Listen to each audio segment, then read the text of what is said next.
आज हम रैदास जी के पद पढ़ेंगे। रैदास द्वारा रचित दो ग्रंथ रविदास की वाणी और रविदास के पद प्राप्त होते हैं। श्री गुरु ग्रंथ साहिब में भी इनके कुछ पद संग्रहित हैं। इनकी समस्त रचनाएं रैदास की बानी नाम से उपलब्ध हैं।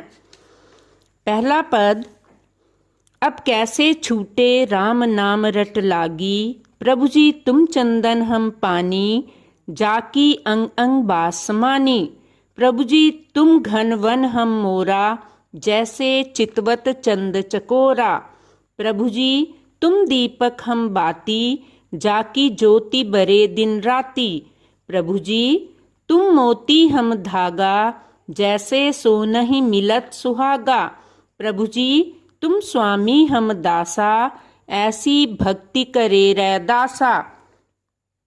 अब हम इसके शब्दार्थ करेंगे। बास का मतलब सुगंध, घन बादल, बरे जले, सोनहि सोने में।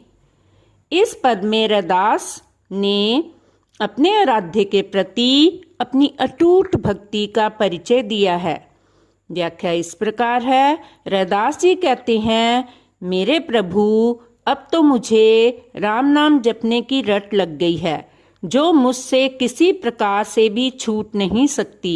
हे प्रभु, आप चंदन के समान हो और मैं पानी जैसा हूँ। मैं तो गंध से रहित पानी की तरह था, जिसमें आपके चंदन रूप की सुगंध मेरे प्रत्येक अंग अंग में समा गई है। आप घने बादलों का समूह हो और मैं मोर हूँ। मैं आपको ऐसे देखता हूँ जैसे चंद्रमा को चकोर देखता है। आप दीपक हो और उसमें जलने वाली बाती मैं हूँ, जिसकी ज्योति दिन रात चलती रहती है। आप मोती हो तो मैं मोती में पिरोने वाला धागा हूँ। जैसे सोने को सुहागा शुद्ध कर देता है, वैसे ही आपने मुझे पवित्र कर दिया है। हे प्रभु, आप मेरे स्वामी हो, मैं आपका दास हूँ। ऐसी ही भक्ति रैदास आपकी करता है। अब हम दूसरा पद पढ़ेंगे। ऐसी लाल तुझ बिन कौन करे, गरीब निवाजु गोसैया, मेरे माथे छत्र धरे रहाऊ, जाकी छोटी जगत कऊ, लागे तापर तुम्ही ढरे, नीचहु उच्च करे मेरा गोबिंद, काहू ते न डरे, नामदेव कबीर तिलोचन, सधना सैन तरे, कह रविदास सुनो रे संतह, हरि जियो ते सभे सरे। अब इसके शब्दार्थ देखेंगे हम। लाल का अर्थ है स्वामी, गरीब निवाज गरीबों पर कृपा करने वाला, गोसैया स्वामी, माथे छत्र धरे महान बनाना, जाकी जिसकी, छोटी छुआछूत अस्पृश्यता, ढरे द्रवित होना दया करना। नामदेव महाराष्ट्र के एक प्रसिद्ध संत, जिन्होंने मराठी और हिंदी दोनों भाषाओं में रचना की है। तिलोचन यानी कि त्रिलोचन एक प्रसिद्ध वैष्णव आचार्य, जो ज्ञानदेव और नामदेव के गुरु थे। सधना एक उच्च कोटि के संत, जो नामदेव के समकालीन माने जाते हैं। सैन ये भी एक प्रसिद्ध संत हैं। आदि गुरु ग्रंथ साहिब में संग्रहित पद के आधार पर इन्हें रामानंद का समकालीन माना जाता है। जिय इच्छा सरे होना। इस पद में रैदास जी कहते हैं कि परमात्मा के सामने कोई ऊंच नीच का भेदभाव नहीं है। वह किसी भी कुल, गोत्र, जाति आदि में उत्पन्न अपने भक्त को समान रूप से अपनाकर उसे समुचित सम्मान देकर उसका उद्धार करता है। व्याख्या। कवि प्रभु की उदारता, कृपालुता तथा दयालुता का वर्णन करते हुए कहता है कि आपके अतिरिक्त गरीबों तथा दीन दुखियों का स्वामी अथवा रक्षक अन्य कोई नहीं है। आप गरीबों के रक्षक तथा स्वामी हो। आपने ही मुझ जैसे व्यक्ति को इतनी महानता प्रदान की है। जिसके स्पर्श को भी दुनिया वाले बुरा मानते हैं, ऐसे लोगों पर भी आप ही दया करते हो। कवि कहते हैं, मेरा गोविंद तो नीच को भी ऊंचा बना देता है तथा वह किसी से डरता नहीं। उस परमात्मा ने नामदेव, कबीर, त्रिलोचन, सधना और सैन जैसे लोगों की भक्ति से प्रसन्न होकर उनका उद्धार कर दिया था।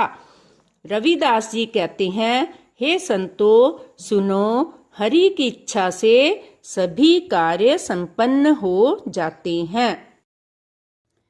रैदास के अब बहुविकल्पी प्रश्न उत्तर करेंगे। कवि ने स्वयं को पानी क्यों कहा है? वह बहुत स्वच्छ है, वह सुगंधित है, वह रंग, गंध और स्वाद रहित है, वह उज्जवल है। तो इसका सही उत्तर है वह रंग, गंध और स्वाद रहित है। कबीर की भक्ति किस भाव की है? सांख्य, दास्य, वत्सल, वात्सल्य। तो इसका सही उत्तर है दास्य। जैसे चितवत चंद चकोरा में अलंकार है, उत्प्रेक्षा, अतिशयोक्ति, अनुप्रास, यमक, च वर्ण की आवृत्ति होने के कारण अनुप्रास अलंकार है। कवि को किसके नाम की रट लग गई है? राम, गोविंद, कृष्ण, गोपाल। तो इसका सही उत्तर है राम। कवि ने अपने प्रभु को मोती क्यों कहा है? ईश्वर मोतियों के समान बहुमूल्य है, ईश्वर मोतियों जैसा दिखाई देता है, ईश्वर गुणातीत है, ईश्वर सदा सर्वदा विद्यमान है। तो इसका सही उत्तर है ईश्वर मोतियों के समान बहुमूल्य है। अगर भगवान चंदन है तो कवि क्या है? पानी, सागर, वर्षा, नदी। तो सही उत्तर है पानी। बादलों का किसके साथ रिश्ता दिखाया गया है? मोर, चीता, शेर, मछली। तो इसका सही उत्तर है मोर। चंद्रमा को प्रेम से कौन सा पक्षी निहारता है? मोर, चकोर, चिड़िया, बुलबुल। तो इसका सही उत्तर बनता है चकोर। कवि अपने आप को दीपक में जलने वाली क्या बता रहा है? तेल, रोशनी, बाती, दुआ। तो इसका सही उत्तर है बाती। पानी कैसा होता है? रंगहीन, गंधहीन, स्वाद रहित, उपरोक्त सभी। तो इसका सही उत्तर बनता है उपरोक्त सभी। ईश्वर का स्वरूप कैसा है? मूल्यहीन, बहुमूल्य, मूल्य कोई नहीं। तो इसका सही उत्तर बनता है बहुमूल्य। अब हम दूसरा देखेंगे। पद ऐसी लाल तुझ बिन कौन करे में कवि ने प्रभु के किस रूप का वर्णन किया है? विध्वंसक, रक्षक, भक्षक, प्रेमी। तो इसमें उनके रक्षक रूप का वर्णन कवि ने किया है। कवि के अनुसार सबके कार्य कौन संचय करता है? मनुष्य स्वयं धन से, मनुष्य परस्पर सहयोग से, मनुष्य अपने परिश्रम से, हरि की कृपा से।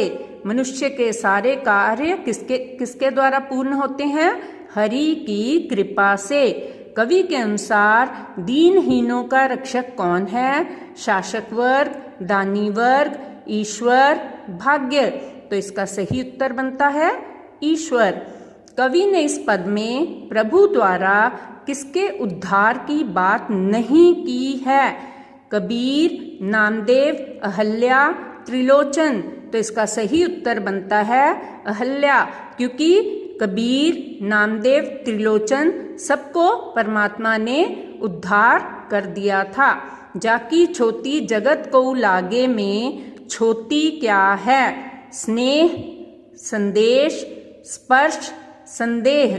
तो इसका सही उत्तर बनता है स्पर्श।